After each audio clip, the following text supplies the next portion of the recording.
నమస్కారం ఘంటారావానికి స్వాగతం ముందుగా ప్రధానాంశాలు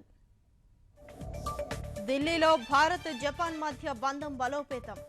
పౌర అణు విద్యుత్ సహా కీలక ఒప్పందాలపై సంతకాలు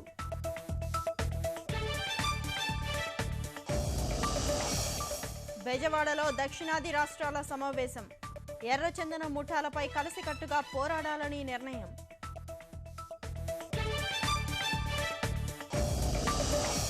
కల్తీ మద్యం కేసులో మల్లాది విష్ణు అరెస్టుకు రంగం సిద్ధం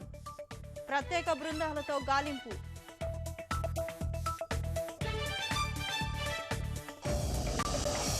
రెండో రోజు కన్నుల పండుగ నరసరావుపేట ఉత్సవాలు శతాబ్ది వేడుకలు స్ఫూర్తిదాయకమన్న వెంకయ్య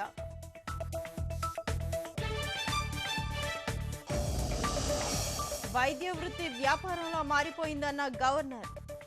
కార్పొరేట్ ఆసుపత్రుల తీరుపై నరసింహన్ ఘాటు విమర్శలు వరద దెబ్బ నుంచి ఇంకా కోలుకోని చిత్తూరు జిల్లా గ్రామాలు పునరుద్ధరణ లేని రహదారులు ప్రజల అవస్థలు